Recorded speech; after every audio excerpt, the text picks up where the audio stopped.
అందుకే నమస్కారం. నిన్న క్రాటస్ డివోషన్ అని వీడియో పెట్టా. కనీసం అసలు 500 వ్యూస్ కూడా రాలా. షాక్ అయ్యా నేనైతే. ఎందుకు ఇంత ఇంపార్టెంట్ అని ఎందుకు చూడలేదప్ప అని. ఇప్పుడు ఎస్పీ ఛానల్లో పెట్టినా దానికి ఎడిషనల్ కొన్ని యాడ్ చేసి.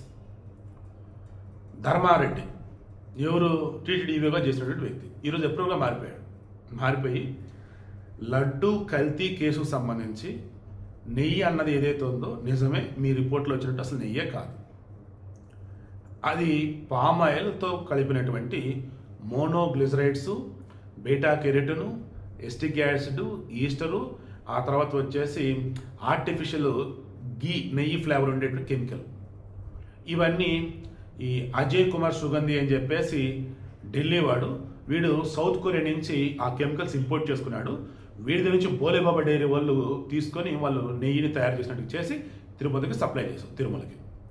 ఇదంతా సుబ్బారెడ్డికి తెలుసు. బెంగళూరులో central food technological research institute ఏదైతే ఉందో అక్కడికి శాంపిల్స్ పంపినప్పుడు వాళ్ళు ఆల్రెడీ చెప్పారు ఇది కల్తీ, ఇది నెయ్యి కాదురా బాబు అని. అది తెలిసిన తర్వాత ధర్మారెడ్డి ఆపుదామని చెప్పేసి అంటే హైకమాండ్ ఒప్పులేదంట. హైకమాండ్ అంటే ఎవరండి? వైసీపీ గవర్నమెంట్లో హైకమాండ్ అంటే ఎవరండి? జగన్ కాదా? ఒప్పుకోలేదంట. అండ్ సుబ్బారెడ్డి పిఏ లీటర్కి 20 రూపాయల డబ్బులు వసూలు చేశాడు, ఇది లంచం. అలా 68 లక్షల లీటర్లు వచ్చింది. 68 లక్షల లీటర్లు కూడా నెయ్యి కాదు, పామాయిల్తో పాటు కలిపిన కెమికల్స్. మనం నెయ్యి ఫ్లేవర్ వచ్చిందంటే ఫ్రాగ్రెన్స్ అంతే, అది కెమికల్. అది అసలు మనుషులే అసలు వీళ్ళు ఎంత పాపక్కులండి అసలు వీళ్ళు.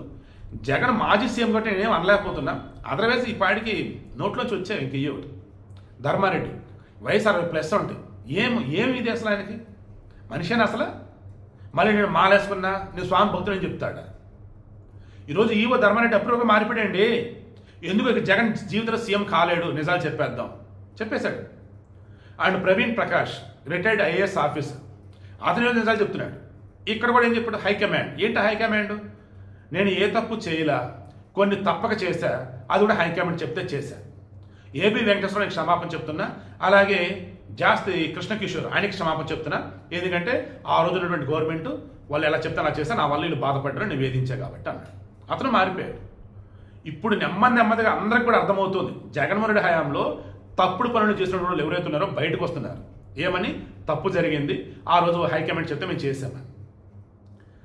నెయ్యి విషయంలో కూడా అదే, ఇక్కడ అధికారుల విషయంలో అదే. ఇలా చెప్పుకుంటూ పోతే అడుగడుగునా కూడా జగన్మోహన్ రెడ్డి పాపాలు ఇన్ని కావండి. రేపటి రోజున సుబ్బారెడ్డి సిట్టు ముందుకు వెళ్తున్నాడు. అతను కూడా నిజాలు చెప్పాల్సిన చెప్తే అయితే సుబ్బారెడ్డి అంటే జైలుకి వెళ్తాడు, జగన్మోహన్ రెడ్డి జైలుకి వెళ్తాడు. ఇక జగన్ మీద సిబిఐ కేసులు ఏవైతున్నాయో ఓపెన్ అవుతున్నాయి. నువ్వు కోర్టుకు రావాల్సింది చెప్పారు, నేను రాను, నేను ఇంటి దగ్గర ఉంటాను అన్నాడు. అలాగైతే ఆన్లైన్లో విచారణ చేయండి అన్నాడు. నువ్వు రామ్మా అన్నారు. ఈ కోర్టుకు వెళ్తున్నాడు. ఈ కోర్టుకు వెళ్తున్నప్పుడు కోడికత్తి సీన్ విషయం కేసు వస్తుంది, ఇక బోల్డ్ అని కేసులు వస్తాయి. ఈ కేసులకు సంబంధించి అయితే విచారణ హాజరవ్వాలి, లేదు జైలు పెడితే జైల్లోనే కూర్చోవాలి. ఇక జగన్ రాజకీయం వదిలేసి ఆ కేసు చుట్టూ తిరుగుతా సరిపోయింది. ఈలోపు కూటమి ప్రభుత్వం వచ్చి పద్ధతిగా పరిపాలన చేస్తే ప్రజల మరల కూటమినే గెలిపిస్తారు. జగన్ అనేది ఒక పార్టీ ఉందని విషయం ఎవరు గుర్తు కూడా ఉండదు, మర్చిపోతారు. సో వీడియో నేను చెప్తున్నది, ఇంకా నేను హిందూ క్రిస్టియన్ ముస్లిం అని అంటలా, మనిషి. ఇంకా మనిషి అన్న వాళ్ళు ఎవరైనా సరే వైసీపీతో ఉంటారు. జగన్మోహన్ రెడ్డి ఆ నెయ్యి కల్తీ అవడానికి కారణం ఏంటో తెలుసా? ఏం చెప్పాడు తెలుసా? ఆవు అంట. ఆవు తిన్న తిండి తేడా అయ్యి, ఆ తేడా తిండి వల్లనే పాలు లోపల ప్రొడ్యూస్ అయ్యి ఆ పాలు బయటకు వచ్చాయి కదా, ఆ పాలతో చేసిన నెయ్యి కదా, దానివల్ల నెయ్యి కల్తీ అయిందన్నాడు. అమ్మ బాబోయ్, అసలు ఈ జగన్మోహన్ రెడ్డి చుట్టూ తన మనుషులు ఎవరో, ఆయన స్క్రిప్ట్ ఎవరు ఇస్తారో, ఇంకా జగన్ అసలు ఒక మనిషి ఒక నాయకుడు అనుకునే ఎవరు నాకు ఇప్పటికీ అర్థం కావట్లేదు.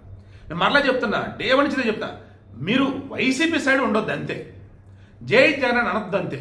మీకు నచ్చిన పార్టీకి ఓటేసుకోండి, నచ్చిన మనిషిని జైకొట్టండి. వైసీపీ పొలిటికల్ పార్టీనే కాదు, అర్హత లేదు. ఇక జగన్మోహన్ రెడ్డి మరలా చెప్తున్నా, ఐ థింక్ అది సైకలాజికల్గా మొత్తానికి ఏదో సమస్య అయితే ఉంది అతనికి. ఒకటి ఆల్టర్నేటివ్ వరల్డ్ అతను ఉండాలా, తను ఏది ఉంటే అది నిజం అని చెప్పేసి అనుకుని ఉండాలా, లేదు టీడీపీ జనసేన వాళ్ళు అన్నట్టుగా ఆయనకి ఏదో సైకలాజికల్ ఇష్యూస్ అన్నీ ఉండి మెడిసిన్స్ అన్నీ వాడుతూ ఉండాలి. అసలు ఏం మాట్లాడతాడో ఏం చేస్తాడో ఇప్పటికీ నాకు అర్థం కాదు. అటువంటి వాడిని ఇంకా నాయకుడు అని ఎందుకు అనుకుంటున్నారో, ఆయన వస్తూ కుప్పల జనాలు ఎందుకు వస్తే నాకు అర్థం కావట్లేదు. లేదు వచ్చేవాళ్ళు కూడా ఇదే బ్యాచా? అరే నిజాలు చెప్తున్నాము, ప్రూఫ్లు పెడుతున్నాం, ఇన్ని చేస్తున్నా సరే ఇంకా జై జగన్ అని ఇంకా వైసీపీ అని అంటున్నారు. ఎవర్రా మార్చేశాడా మిమ్మల్ని? ఆ 6th సినిమాలో మార్చినట్టు మార్చేశాడా?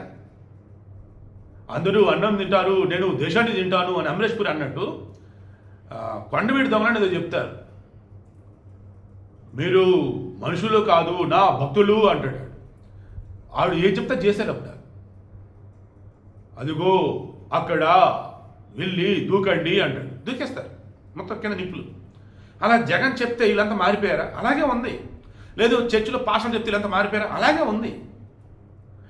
జగన్ ట్రాప్లో ఉన్నటువంటి వైసీపీ ట్రాప్లో ఉన్నటువంటి క్రైస్తవులైనా ముస్లింలైనా హిందువులైనా ఎవరైనా సరే దండం పెడుతున్నా మీ కుటుంబాలు బాగుపడాలన్నా మీరు బాగుపడాలన్నా ముందు వైసీపీ నుంచి బయటపడండి. వైసీపీకి సపోర్ట్ చేయమని జగన్కి సపోర్ట్ చేయమని మీకు ఎవరైనా చెప్తున్నారు అంటే వాళ్ళని దూరం పెట్టండి.